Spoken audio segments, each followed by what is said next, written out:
Ah yes, the magnificent Trolley Sourbright Crawler, also known as Trollicus brightolus. The worm's captivating neon colour makes it an easy, gummy prey. Trolley! It's a surprisingly sour, invitingly chewy, staggeringly snackable species unlike anything else found on this planet. Eat me! Delicious. Visit Trolley.com to shop now. Trolley, eat me! Subtle results, still you, but with fewer lines. Botox Cosmetic, out of botulinum toxin A, is a prescription medicine used to temporarily make moderate to severe frown lines, crow's feet, and forehead lines look better in adults. Effects of Botox Cosmetic may spread hours to weeks after injection, causing serious symptoms. Alert your doctor right away as difficulty swallowing, speaking, breathing, eye problems, or muscle weakness may be a sign of a life-threatening condition. Patients with these conditions before injection are at highest risk. Don't receive Botox Cosmetic if you have a skin infection. Side effects may include allergic reactions, injection site pain, headache, eyebrow and eyelid drooping, and eyelid swelling. Allergic reactions can include rash, welts, asthma symptoms, and dizziness. Tell your doctor about medical history, muscle or nerve conditions including ALS or Lou Gehrig's disease, myasthenia gravis, or Lambert-Eaton syndrome, and medications, including botulinum toxins, as these may increase the risk of serious side effects. For full safety information, visit BotoxCosmetic.com or call 877-351-0300. See for yourself at BotoxCosmetic.com. Time to move? Skip the hassles of selling during the holiday season and sell your home directly to Opendoor. Request an all-cash offer in minutes, close, and get paid in days. You can even pick your close date so you can move after New Year's. Start your move at Opendoor.com or download the Opendoor app. Opendoor is represented by Opendoor Brokerage Inc., license 02061130 in California, and Opendoor Brokerage LLC in its other markets. Terms and conditions apply. Warning. The following podcast, which contains strong language and mature content, is unsuitable for children or for the faint of heart. The subject matter discussed will be frightening and graphic in nature. Listener discretion is advised.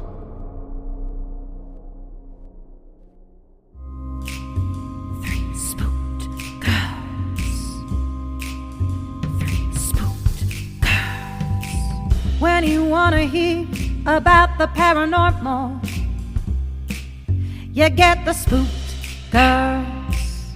True crime that makes you hypothermal. With the three spooked girls, stabby snippets will give you dreams. Tara and Jessica will make you eyes gray, along with the spooked girls. Bring on the slaughter, we on that haunted ground. Spooked girls. The three spooked girls. Hey there, Spooksters, and welcome back to another episode here on Three Spooked Girls. My name is Jessica, and as always, I'm joined by my favorite ghoul friend, Tara. Hey, Spooksters. Sorry, I was weird and I said your name weird. It's okay. But I love you. Anyway, if this is your first time listening, thank you for joining us. If you're a returning listener, thanks. We love having you back. If you want to hang out with us on social media, you can do so by heading over to Instagram, Facebook, Threads. We did recently get Instagram and I think Facebook verified, which is really exciting for us. Yeah. So our handle is at Three Spooked Girls. And then we also have a Facebook group. It's Three Spooked Girls Official. That's where we do all of our like gift exchanges. It's where we make announcements first. It's where you can find links. I mean, everything is in our show notes as well in the link tree, but a lot of times we pin things in the Facebook group, and we sometimes we just drop things in the Facebook group. Like if there's new merch in there that y'all, if you're not in the Facebook group, you probably haven't seen it. It literally came out of me trying to make a new desktop background, and I was like, Tara, look at this, and she's like, I want it on a shirt now. And I was like, okay, I got you. Hold on. So it was born from that. You should definitely go over there and join. We do have a Patreon, so if you want to help support the show, you can do so. For little as $1, you get one bonus episode each month, and that could be anything. Guys, we have done so many weird things over there, and I mean weird in the happiest way. Like last month, if you want to know, Tara had me do a Halloween Mad Lib. So if you are all caught up on our catalog here and you're like, I just want some more Three Spooked Girls, go check that out because there are so many in the catalog of it. I don't even know how many. 6 years of at least once a month, if not more. Yeah. Because there was a while there we did a bunch. So you should definitely check it out. $5 net patrons get video content. Tara's been working to like get those edited. If you liked our Spooktober episodes and you wanted to see who we were chatting with, you can go watch those. If you are a reader, you should definitely join our book club. It is the Spookster Literary Society. I think we're like, 4-5 months in now? Something like that. Yeah. Yeah. And it has been amazing. I was so bummed I had to work. I literally was so mad. I was like working during the book club this last month, though Tara like told me I shouldn't read the book because it would scare me. Yeah. This is our 5th month of book club. Awesome. We're doing the Pumpkin Spice Cafe. So if you're wanting something a little bit like holiday themed, but something a little like cutesy, smutty, this is the book you should read with us.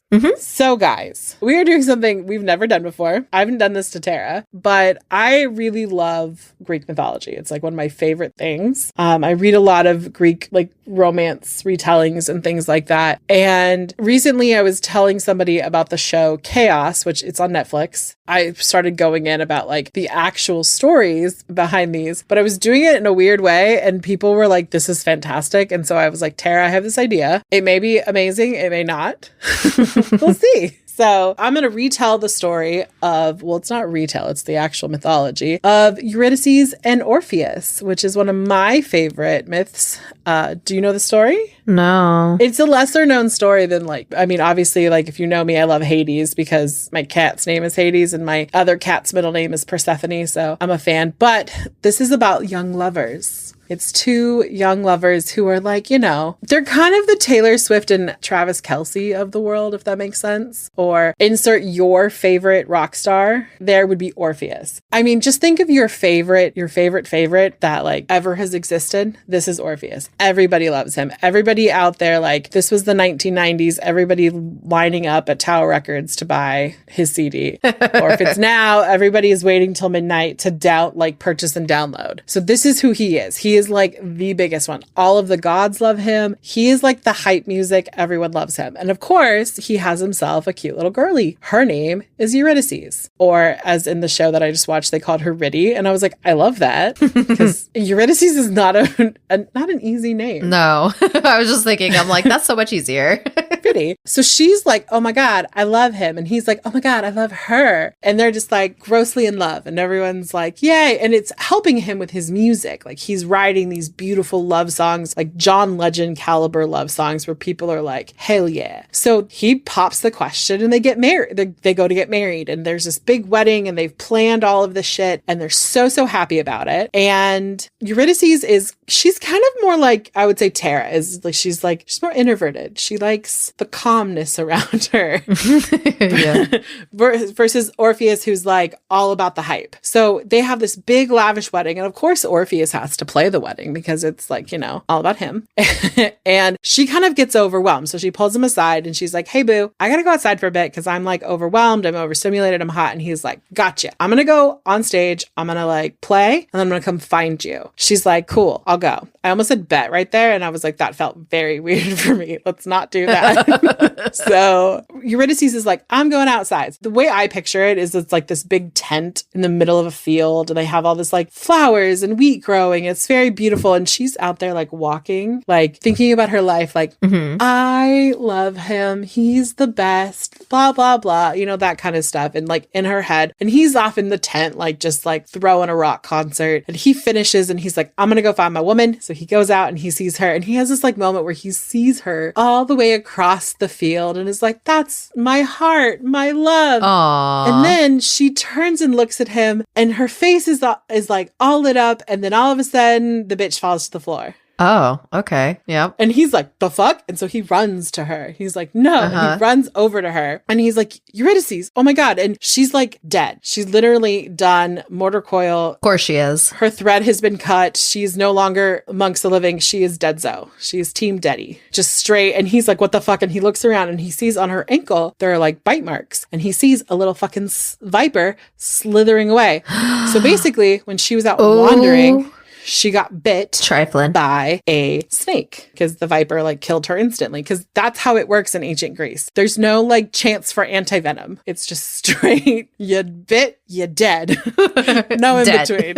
So Eurydice is like, no, my bride. And he is so upset. Like, he is so fucking pissed. Like, Sure, as he should be. right? Yeah. So they come and they take her, and then she goes, they do the whole thing, and he sends her to the underworld, and he is just depressed. So now it's like when Taylor Swift writes a breakup song, but like worse. It's like if it was only sad music. Just think of like emo music from like the early 2000s. Okay. I was going to say like divorced dad rock, but sadder. Kinda, but music that you like want to sit and cry to. Like you want to blare it in your bathroom and cry cathartically in the shower. Valid. This is the music he is playing. So like imagine the Eras tour, and then all of a sudden Taylor is just like, I'm sad. Just sitting there, and it's just like, I'm so sad. Damn. And just playing sad songs. So then he's kind of like losing his cred at this point, because people are like, what the fuck, man? Like, you used to play these like amazing songs, and now nothing. You're just really fucking sad and depressing. 2000s emo music, but sadder. Homies.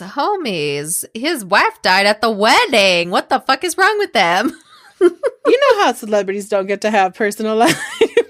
I know. It happened way back in ancient Greece. Oh. So then Orpheus is drinking one day, because obviously, sad man, drink, got it. So he's at the bar, and there's this person at the bar that he kind of thinks he knows who it is, but he's like, whatever. And by the way, there's many retellings of this part. I choose to believe this one. This is mine. Okay. I choose it. Yes. So he's drinking, and this guy, I just picture him like sitting there with like a whiskey, and he's really upset, and he's just like, my life sucks because my wife died, which is totally respectable.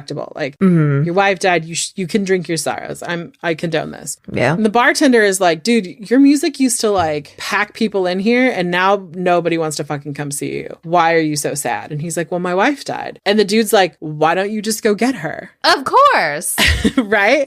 Orpheus is like, because that's not a fucking thing. And he's like, no, dude, you just got to go down to Hades, or go down to the underworld and ask Hades. I'm sure he'll let her go for you. And he's like, why would I believe you? And he goes, well, I'm Dionysus. Dionysus is the fucking god of party. He's the god of pleasure. He's the god of wine. He's the god of madness. I will have a whole other episode just on Dionysus later. I cannot wait. But just know that this dude was like his fucking stepmama. Like literally, she would mean to him and caused him to be crazy, but he would throw the bangers of the parties. Like he's the one who's like throwing Vegas style parties all the time. And so he's like, so Orpheus with his sad music is bad for Dionysus's business. He's like, nobody wants to party to sad music.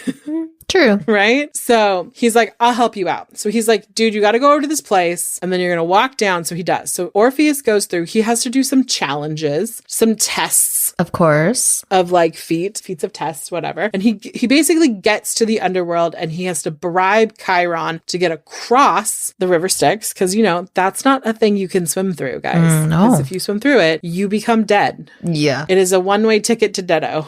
Bye-bye. In Didsville. Have fun staying there. Right. And then you get to, yeah, exactly. Tara said, you get to stay there because your soul doesn't leave the river Styx. So he bribes him by playing music, and Chiron is like, oh my God, I love this. It's so sweet and so sad. You loved her so much. And he takes him to Hades. So I picture Orpheus like walking in. Do you remember in like the Princess Diaries, like how she has that like her throne room, but like all black and like gray and like some gold. Like that's what I'm picturing. Okay. Yeah. And he like walks in, and like Hades is like lounging on his throne. And his cute little wife Persephone is like sitting next to him and is like, this is my this is my kingdom. I'm the queen of the underworld, and he's the king of the underworld. Hades, I want to point out, is the god of the dead. He is not the god of death. That is Thanatos. People mistake that all the time. So Orpheus is like, okay, here's my one shot. This is like, if Reba McEntire is singing for him, it's like, come on, Orpheus, this is your one chance. Don't let me down.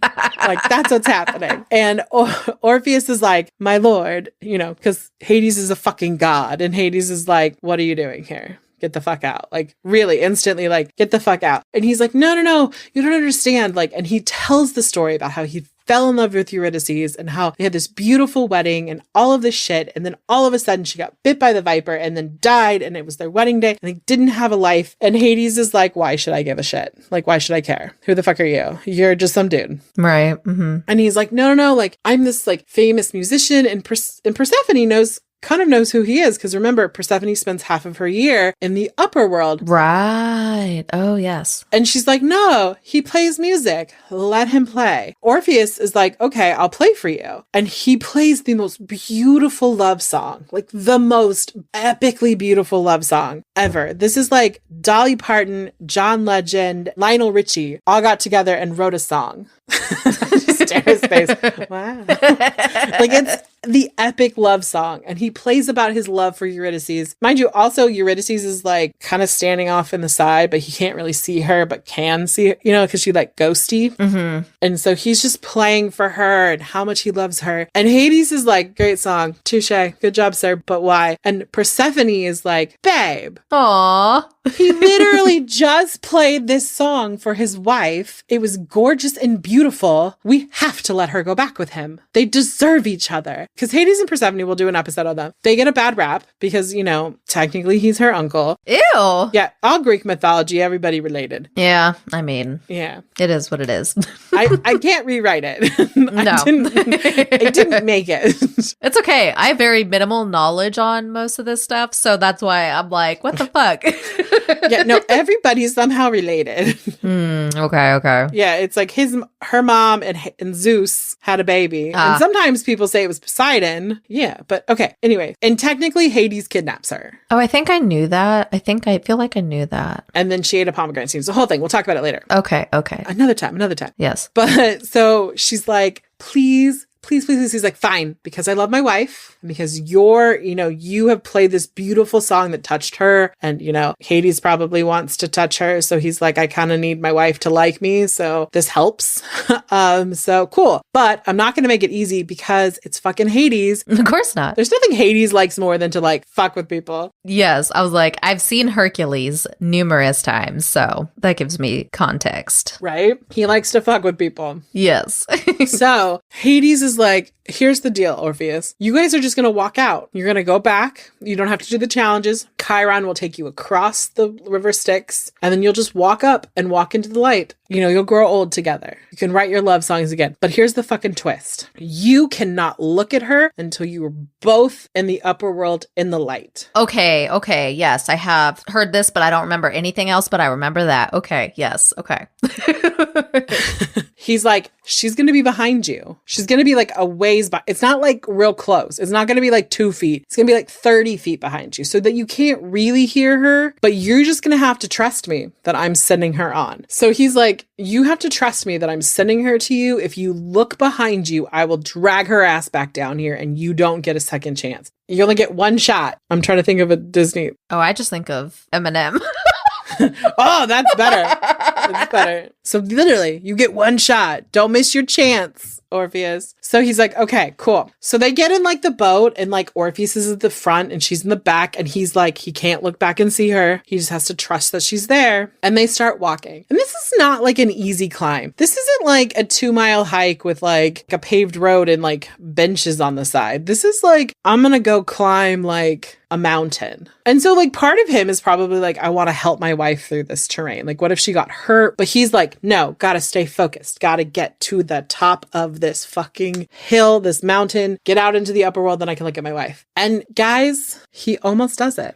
He fucked it up. He can fucking see the upper world. Oh no. He's not there, but he can fucking see it. Yeah. And he's like, I just don't know if she's there. I don't know if I can trust Hades. All of this doubt in his mind, right, has just like ate at him, which I assume was like an 8-hour trek up this mountain. Oh, for sure. And he's just like, I don't know. And he's like, you know what? How the fuck is Hades gonna know? I'm just gonna look real quick. Because it's Hades. No. Right? Don't fuck with Hades, guys.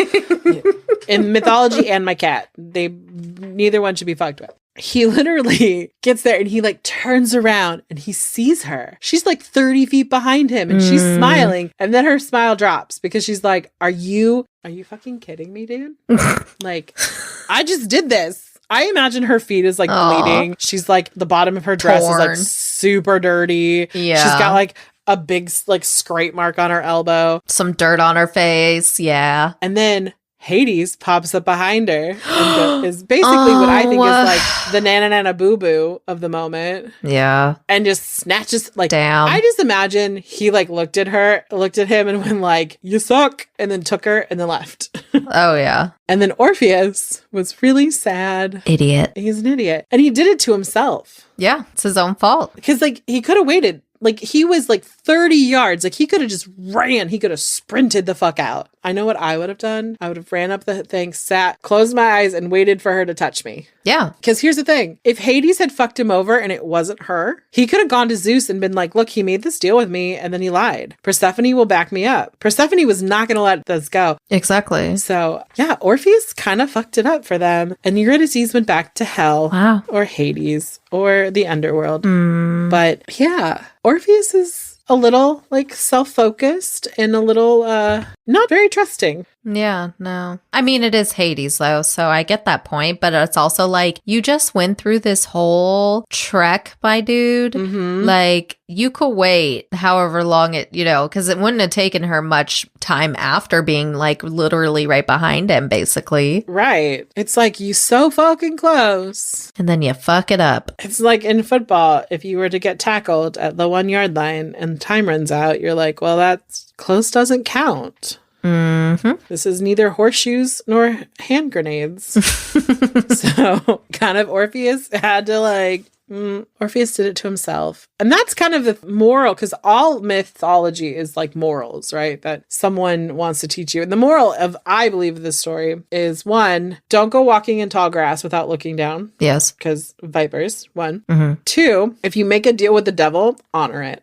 And then also trust I don't know. Have some patience. I don't know. Have some patience. Yeah. Good things come to those who wait. There we go. This is not the early bird moment. This is you need to like wait. This is like if you're a bass fisherman, like you need to wait, be patient, let the fish come to you. Yeah. Not like, where the fuck is my fish? Yeah. And you're never going to be able to bend any rules with any kind of deal with Hades. It's just not going to happen. Oh, no. And he's such a fucker that he would be like, oh, well, technically I said this. Yeah, exactly. Damn. Pay attention to the deals you make. But I'm really excited to do these where I'm doing these like, I don't know what we're going to call them, like hilarious retellings or hilarious myths or whatever. But I also think that Greek mythology is so fucking weird. And I love it. Like there's, what is it? Like Prometheus is the guy that Zeus is like supposed to be friends with, but he like or is his dad, I think. Is this his dad? And he like has an eagle that has to like peck out his liver every day. Oh, well, I can't wait for that story. It's a lot of fucked up shit. We're going to get to it. We are. Yep. Well, definitely let us know what your favorite Greek mythology story is. And I will try to tell it in a entertaining fashion. Yeah. But we will see you back here next week for another episode. Toodles. Bye.